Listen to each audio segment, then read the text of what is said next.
I have a great podcast with you now. This is going to be with Dr. Staci Whitman.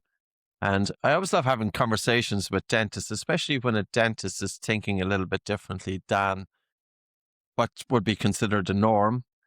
And there's so much going on with dentistry. Anyway, Staci, you're very welcome. It's delighted to have the conversation. I know we met back in the United States, and I was trying to think with Ruth, whereabouts did we meet? But it was at some function or some conference somewhere. And you're Yeah, very it was at welcome. AOH, the American Academy of Oral Systemic Health.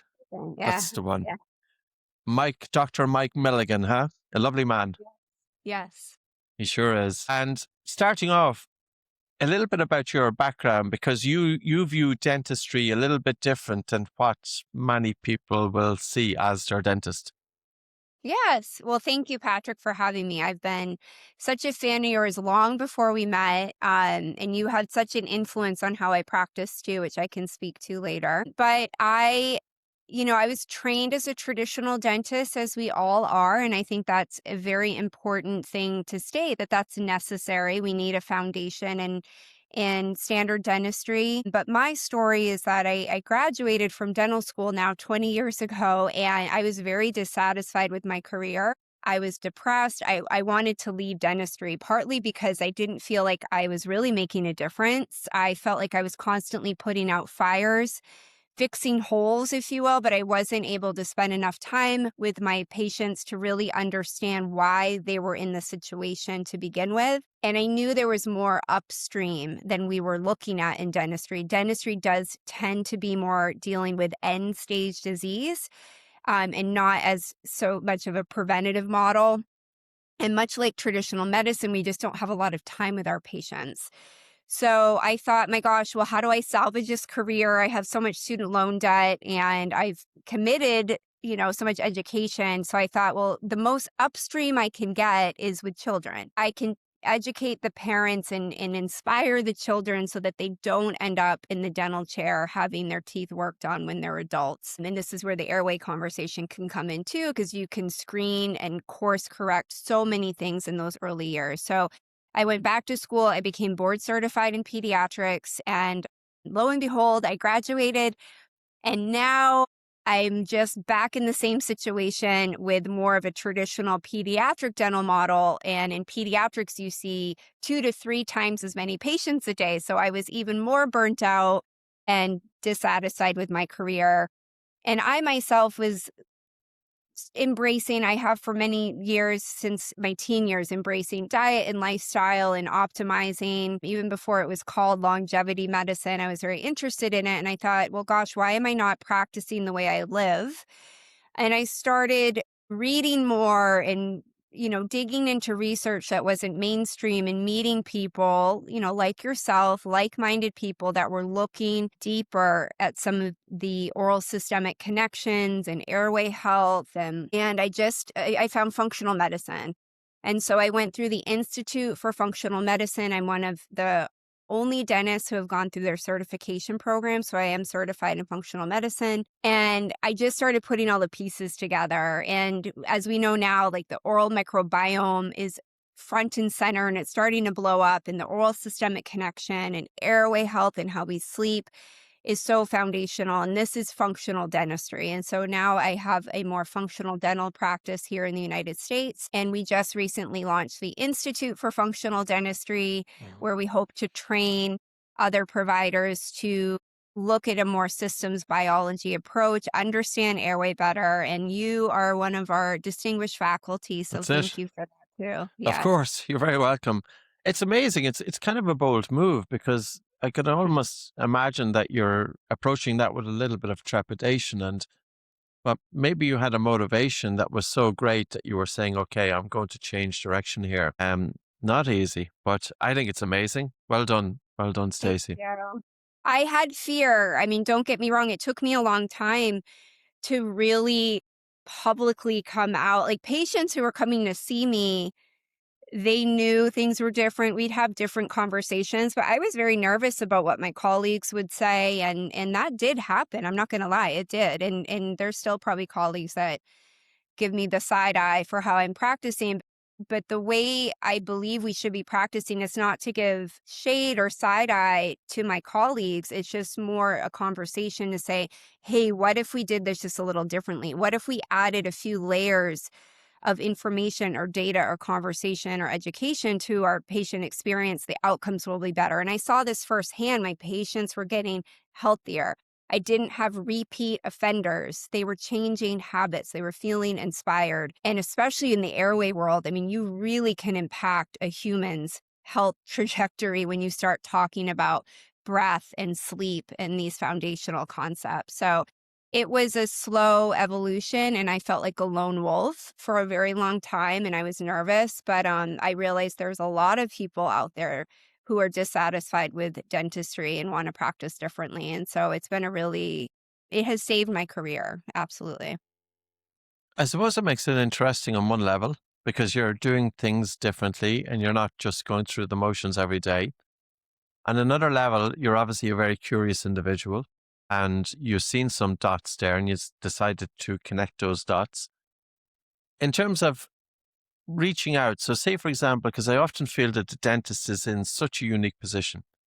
They're looking Mhm. into a person's mouth. They have a gateway into looking at the palate, looking at scalloping of the tongue, looking at bruxing of the teeth, looking at the airway itself, looking at the positioning of the jaws. But yet, there are thousands of patients going into a dentist here in this country, in Ireland, and in other countries. They're walking in with sleep apnea. They're walking in with upper airway resistance syndrome. All of the telltale signs are there, but yet there's no communication to the patient. Is it that the dentist sometimes feels that it's not in the realm of dentistry, that it's outside their field, but that shouldn't really hold anybody back, especially when the information is so important? Yeah, this is a great question. So I think it's multifaceted. I think there is a stay in your lane component to it, and dentists do tend to be particularly nervous about staying in the realm of dentistry. And that definition, unfortunately, has been mostly like, if you see a hole in a tooth or a tooth is fractured, you fix the tooth. I mean, we're just so focused on teeth and arguably maybe gums. But if you can take a step back and get a more of like a 10-foot view, you realize there's so much going on in the mouth. And to your point, the mouth is the gateway to the body. It's cliche, but it's so true. So many issues in the body manifest in the mouth first, including Crohn's and celiac and nutritional deficiencies. And we can see cortisol imbalances and stress, airway issues. But the other component is, I think we're not trained in what to look for. Unless you know what to see, you don't see it. Your blinders are up. And this is where I was with airway. I mean, I wasn't trained in airway dentistry at all. Thank goodness it's now becoming part of the education, even in traditional schools. But my own daughter had significant airway issues, and you don't know what you don't know. And so you can easily look past those wear facets or the scalloped tongues, or maybe those recurrent ulcers in the mouth, or that narrow palate, the recurrent decay, even though the diet's good and the hygiene's good, and you can just shrug it off and not see it. And this is where I'm so thankful for people like you who helped educate me. And then James Nestor in the book Breath. I mean, once you see it and know it, you can't unsee it. And then you see it in so many patients. And once we know, we're healers. Many of us went into this to be teachers and healers. And so once you see something, you are obligated to communicate that to your patient and to educate and to help them. So I think part of it is just a lack of education, which is, again, what we try to hope to facilitate and add to with some additional training programs that are launching. So I think a lot of people want to look outside of the box and look broader, but they don't know how. Younger generations, if I think about teenagers now, a lot of them say on TikTok, there's a massive upsurge in awareness and information about jaws and structure and looking better and strength and all of that. Do you think that's helpful? Like, in other words, is it going to happen from the grassroots upwards? Because they are the next generations. And if of all generations to get this, they're the best because I they will totally take it agree. on board and they have ran with this one. So I want sometimes, yeah, without talking out too loud, but is the dental industry going to revolve around the drive that's arising as a result of the teenagers? So I'd love you to talk about that conversation because there will be teenagers listening to this. And when we Right. see a face, we want, it's nice to see a good looking face. It's nice for us to have a good looking face, but it goes beyond looks and that whole interconnectedness there, if you can kind of go through that. Absolutely. Yeah, I agree with you. I think the younger generations they really prioritize their health. I mean, they value their health.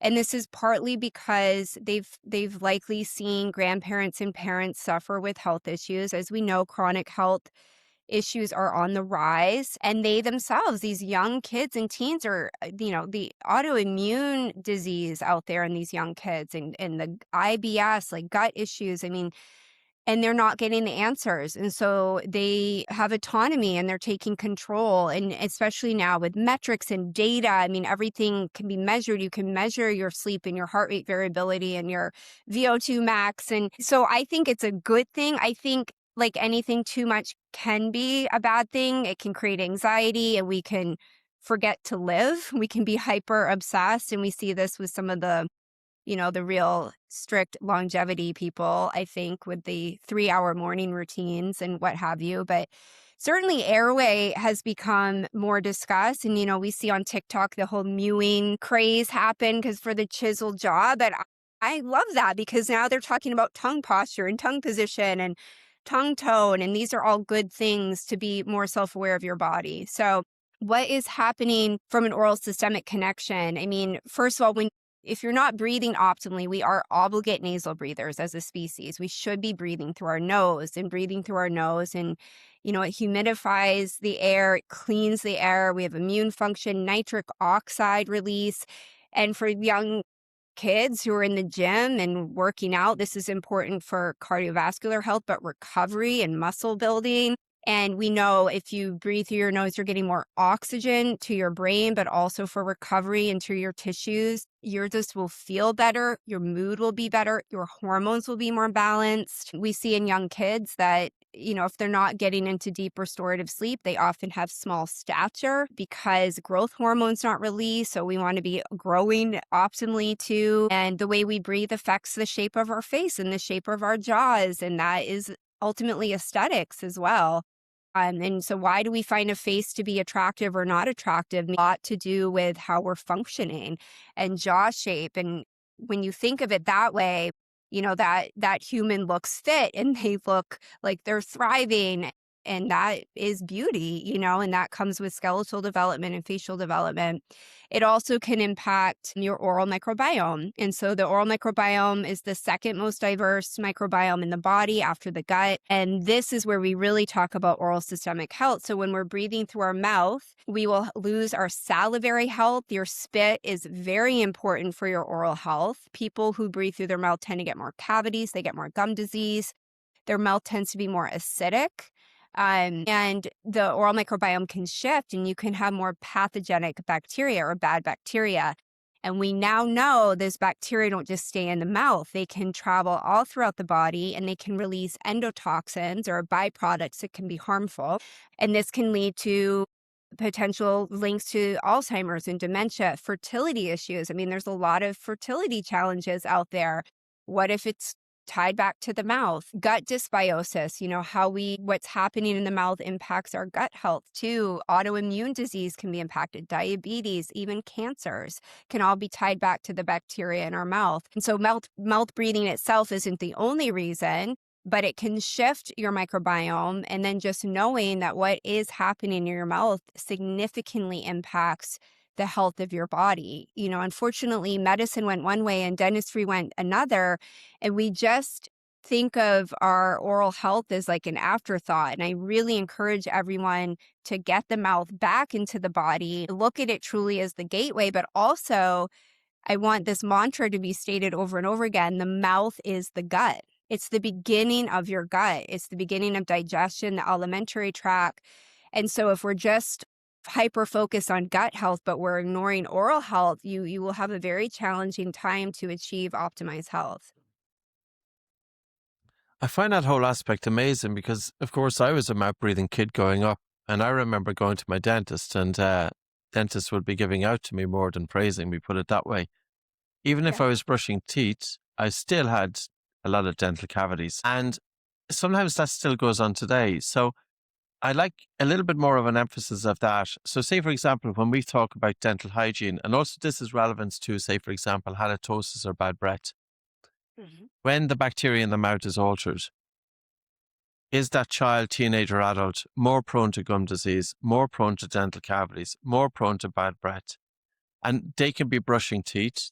Their diet may not be all that bad. They may not be eating all that many sugars, but at the same time, they have poor dental health. I know you touched on it, but I'd really like to kind of emphasize it. Yeah. Is it something that you Absolutely. see in your patients? Absolutely. Yes. Yes. So the first thing I want people to understand is your saliva, your spit is profoundly important for dental health. And we see this as we age in our elderly population, but also if you undergo cancer therapies or you take certain medications, you can get dry mouth. There's something called xerostomia. When patients have dry mouth, their dental health tends to decline rapidly. Why is this? Your mouth is meant to be moist. Your saliva carries minerals, calcium, phosphorus, immune cells, enzymes in it that protect the teeth, that protect the tissues, the gums. And so that is the first thing, so mouth breathing, you do tend to lose that saliva and things can just really spiral out of control. Also, bad bacteria love out. And so when you breathe through your mouth, the pH shifts to be more from neutral to more acidic. So you're creating this perfect environment for these pathogenic bacteria to thrive. And these bacteria they can cause gum disease, they can cause halitosis or bad breath, they can cause cavities, they can cause tonsil stones, they can deplete your nitric oxide stores.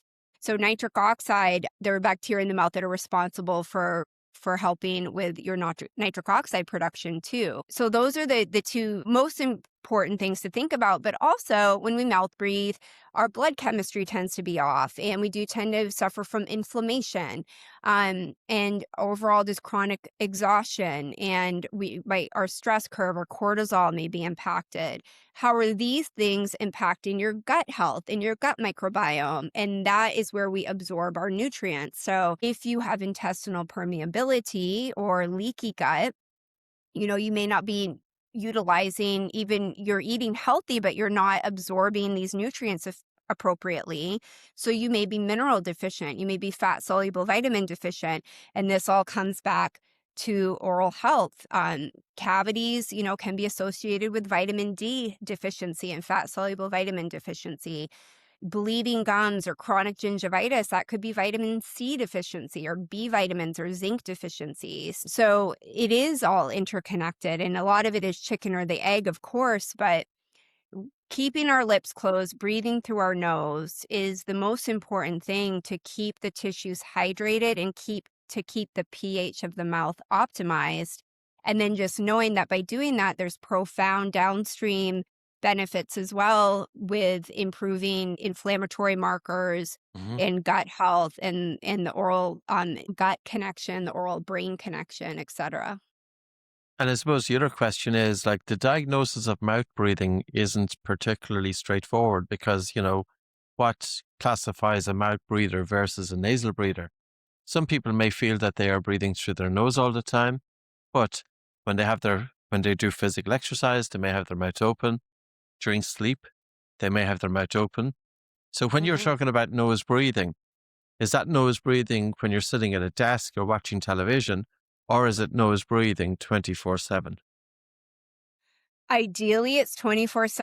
Now, of course, if you're sick, we're very thankful that we have a backup, which is our mouth, okay? But the idea is once we get over that illness, that congestion, that inflammation in the sinuses, we should go back to nasal breathing. And so many people, they don't realize that they mouth breathe. Your mouth may be hanging open and you just aren't even aware of it. So we do know like what you do during the day tends to translate into what is happening at night. So that's important to know. But many of us, our mouth might pop open at night as tissues become relaxed. And this can do with jaw alignment or dental alignment, muscle tone, inflammation, etc. And this is where mouth taping can come in, which I am a big fan of. I personally mouth tape every night because I have jaw misalignment and I don't personally care to go through double jaw surgery, which is what I would need.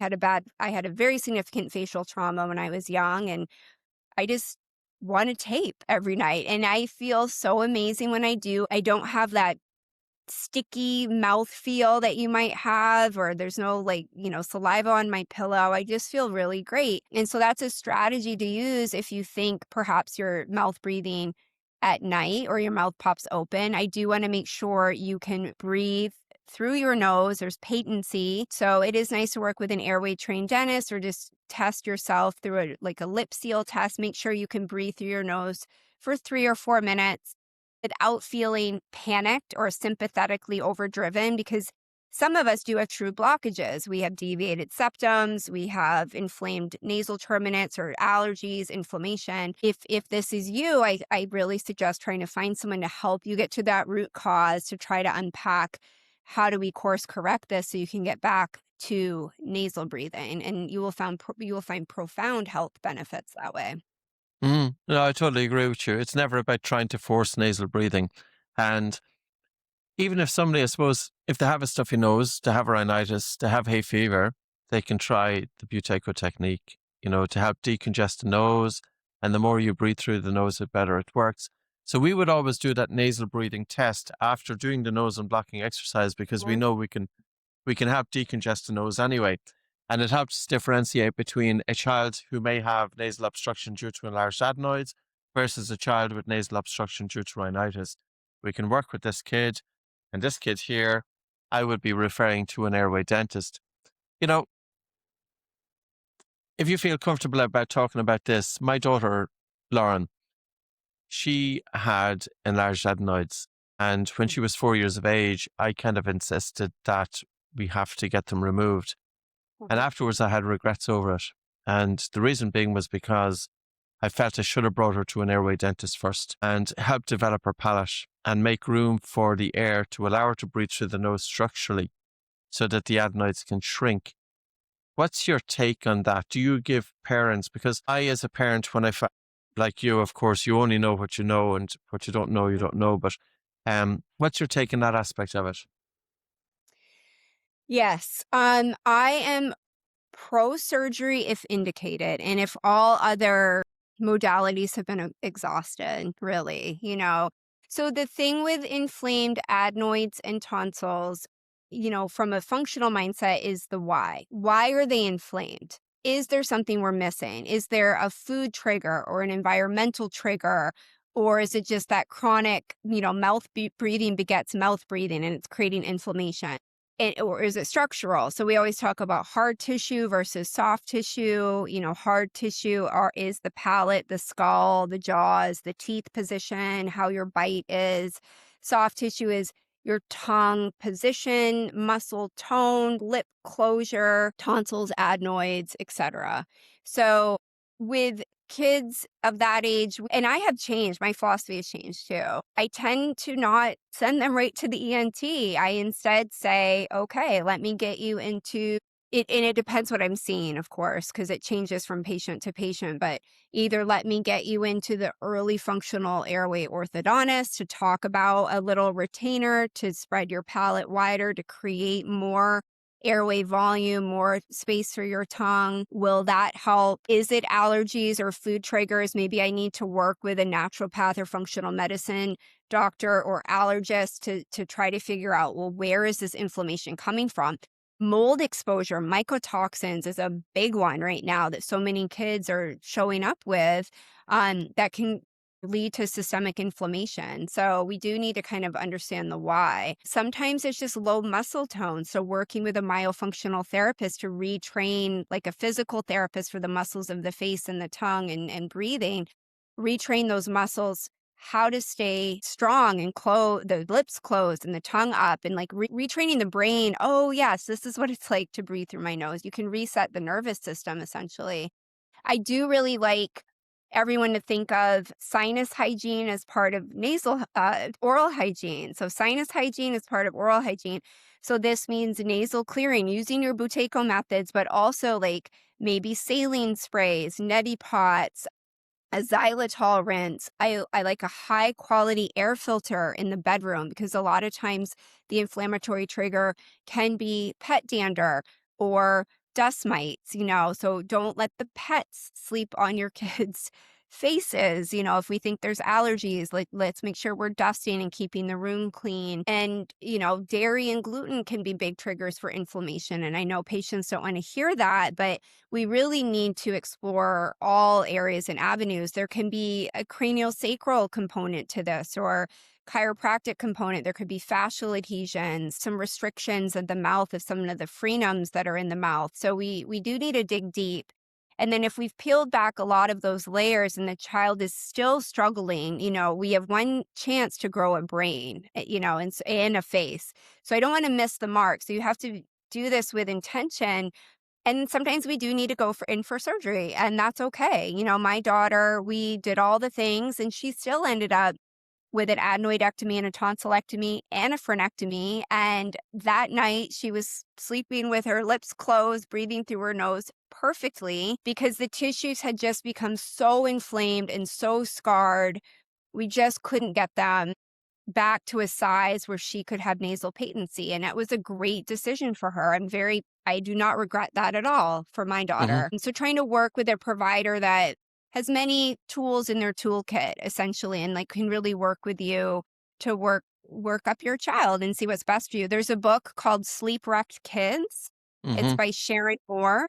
I think it's a great book for parents to learn more about what we're talking about, but also you can help triage and kind of work up your own child so you can really be an advocate for them when you go to these appointments, knowing that not all providers are speaking to you this way.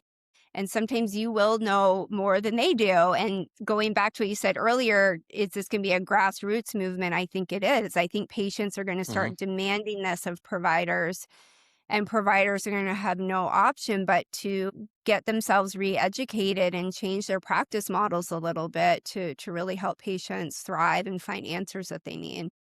Yeah, no, I agree with you. And I totally agree with in terms of trying to identify the issue that may be contributing to the enlarged adenoids and tonsils and looking at addressing that first of all.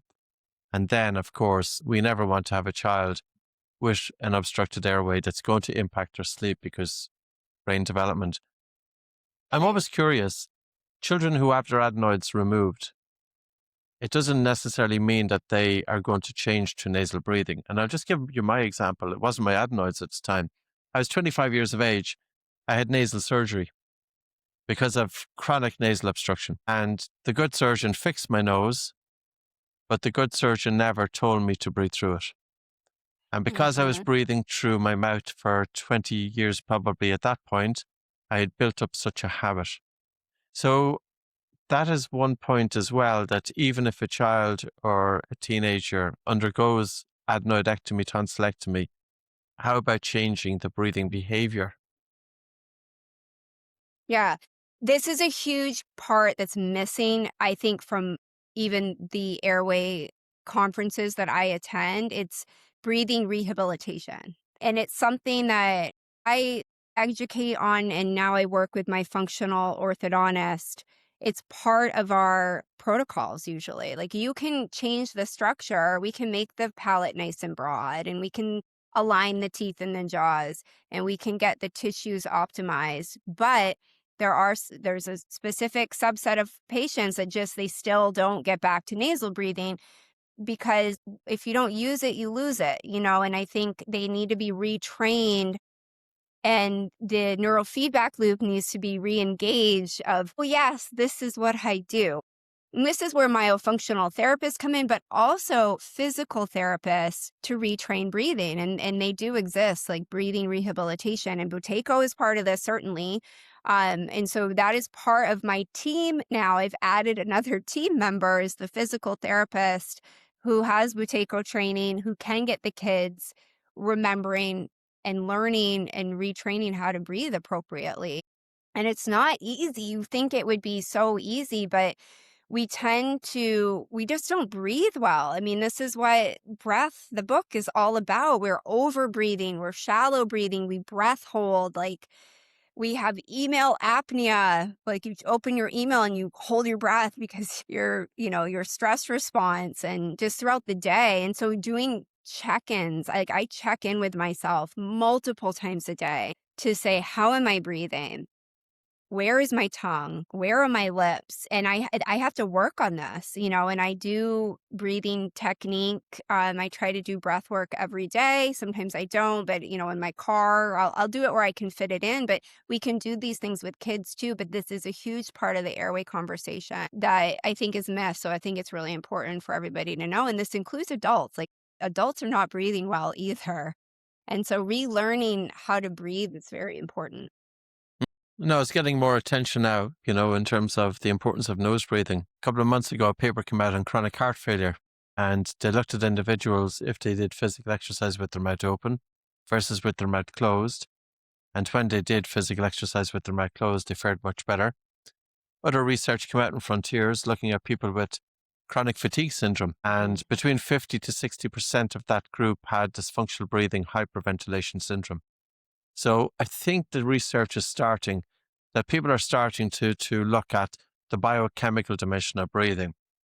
I'm curious about when you're working from a sleep perspective. Sleep is very broad. And one thing that kind of captured me was females can be more prone to, it's very subtle when they have sleep issues, such as upper airway resistance syndrome. Could you talk about that? Yes, women get overlooked so often. We think many people don't realize airway issues are on a continuum. We just know about obstructive sleep apnea, and this is my B for my issue with sleep studies too, it's just diagnosing end stage disease, which is sleep apnea. But it's a whole continuum that starts with open mouth posture and then mouth breathing and, et cetera, snoring, and it continues on in women who are not obese, who are not showing any manifestations or signs. They do, to your point, they can often have upper airway resistance syndrome or sleep disordered breathing. And so we get ignored. And I do want to say you can't judge a book by its cover. So yes, we think the long, narrow face, the open mouth, the forward head posture, the dark circles under the eyes, check, that's an airway issue.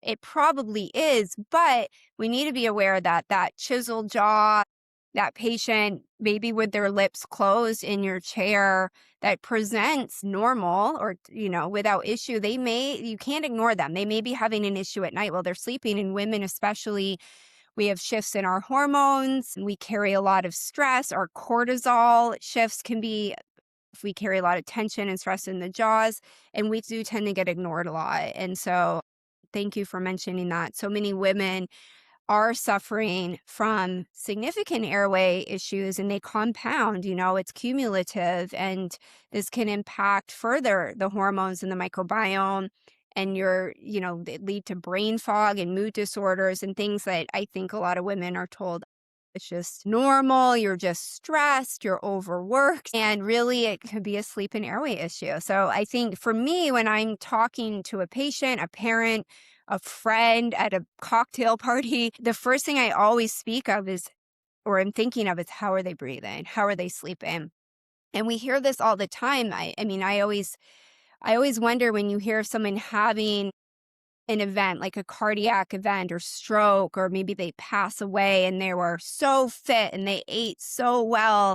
I always think, I wonder if they had sleep and airway issues. I wonder if they had sleep apnea. No one talks about that, but that could be it. And that will manifest itself as some pretty significant negative outcomes if it goes on for year after year, decade after decade. Well, I find it amazing. It was Dr. Christian Guilleminault that said women are the forgotten gender when it comes to sleep. You talked about a sleep study because I've written a book on sleep. It came out last year, and an ear, nose, and throat doctor was reading it, and in that I had said that very often sleep studies don't take into consideration respiratory effort related arousals, and she said they do. But maybe I was looking at it from, say, an Irish perspective or a European perspective. How is it in the United States? If somebody does a sleep study, is the focus solely on the number of apneas or hypopneas? Is there a consideration for respiratory effort related arousals? Because this is quite subtle. And, so my point here is, say, for example, we have a female with sleep issues and she's quite anxious, which can be part of it. And she's got low arousal threshold, so she's waking up during the middle of the night. And she's waking up quite easy from the increased effort to breathe.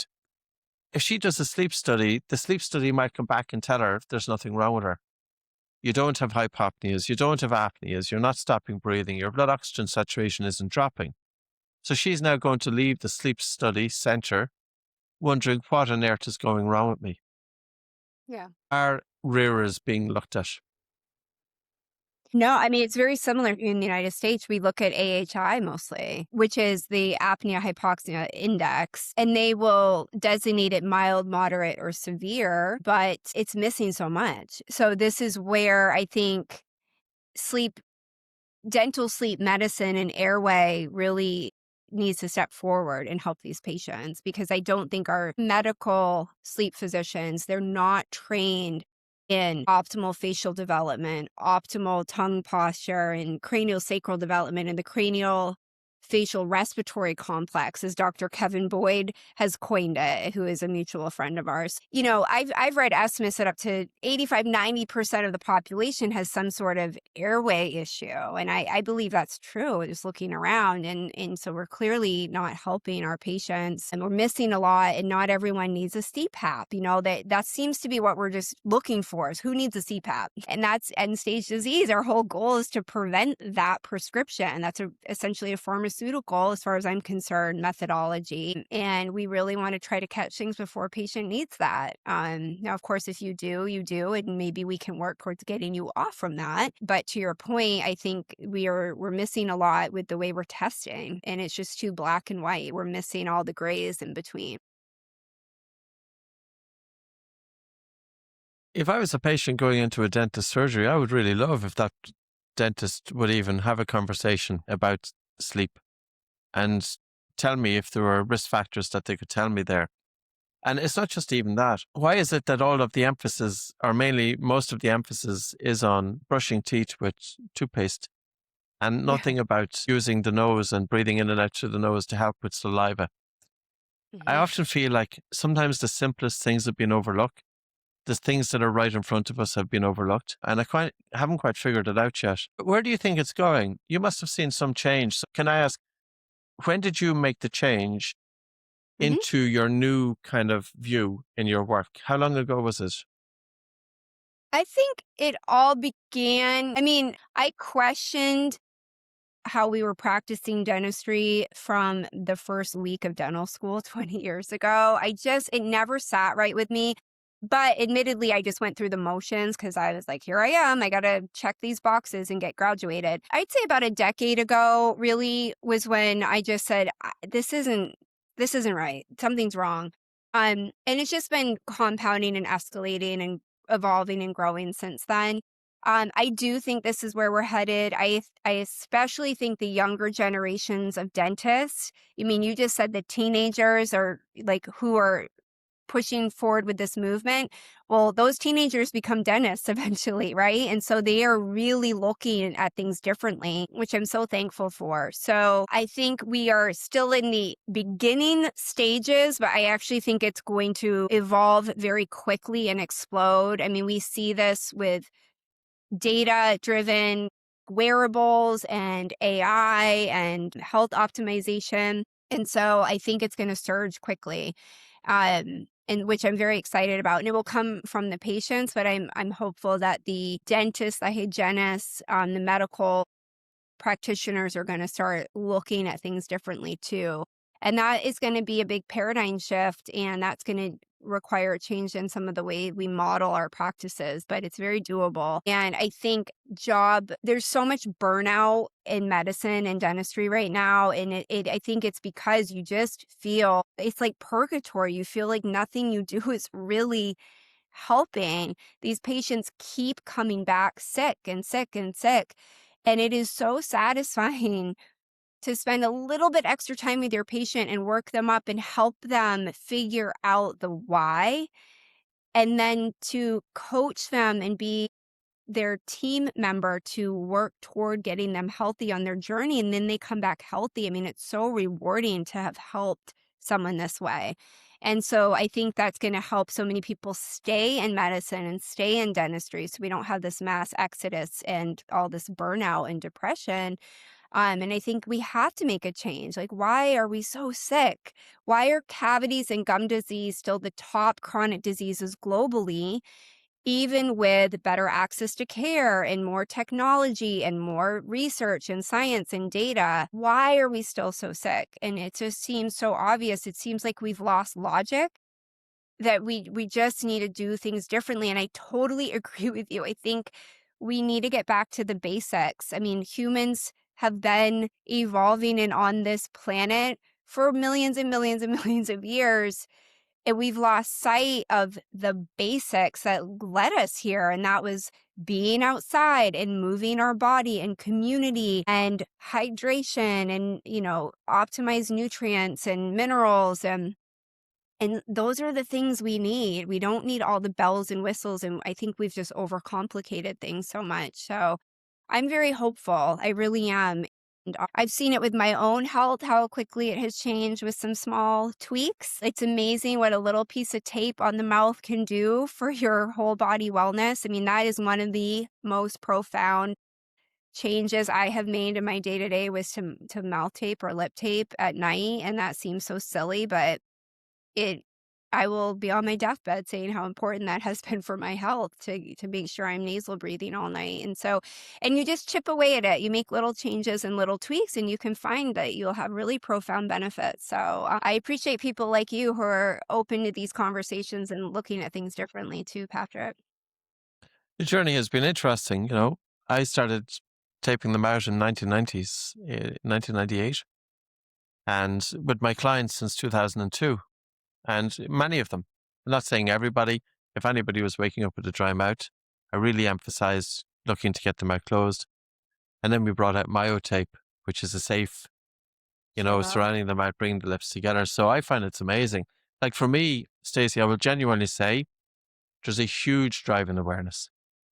Yeah. James Nestor's book was a great help putting it out there because he had written it from a scientific and from a research journalistic point of view. And people now are starting to realize. And I think the same is going to happen in dentistry. I genuinely do. When I go to conferences in the United States, I'm in the US now in a couple of weeks, and they're for quite a long time this year, over and back, over and back. There's definitely a surge of awareness there, but it's important because you don't feel like that you're just a lone ranger. You know, Mm. there's a lot of people now realizing that, yes, there is a better way to do this. And I know it can be brave for people to take that step. And I also know that, of course, there's always that fear that if you start doing something new that your colleagues, that you're open to criticism from your colleagues, that there's peer pressure on you to keep going with the standard way to do things. But the standard way to do things is not a success. It's not It's happening, not working. you know? It's not working. Yeah. Yeah, it's not. So I'd like to say thanks very much to you for really looking at things differently. I wish you were my dentist. I've never had a dentist here in Ireland that have told me, okay, there is Dr. Tony O'Connor down in Cork, and there is a handful of dentists that really get it. But other than that, in the main, they haven't. And that's a pity because I think there's many patients that are going in and they're getting overlooked, and it's not just as simple as filling a cavity. It should be more than that. So for anybody to find out about your work, where should they go? Do you have Yes, social media, by the way? I do. Well, let's get someone trained in Ireland through the Institute for Functional Dentistry. We need providers in Absolutely. Ireland. I Yes. mean, this is intended to be a global movement. So, Great.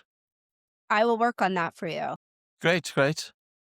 Yes, I'm on social media. I tend to float around Instagram. Mostly my handle is at Dr. underscore Staci. Doctor is spelled out DOCTOR underscore Staci, STACI.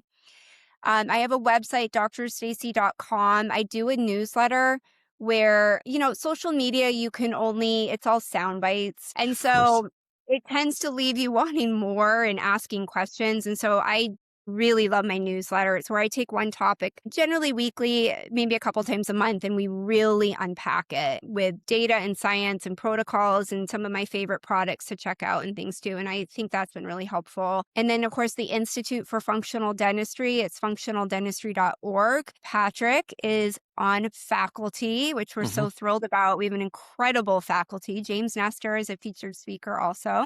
And I really hope that this is what's missing. I feel very good about it. And so if you are out there listening and you have a provider who you think is open-minded to some of these things, and it could be a dentist, a hygienist, it could be their business team, their front desk, a myofunctional therapist, a craniosacral therapist, a physician, a naturopath. We have all different tracks for different specialties.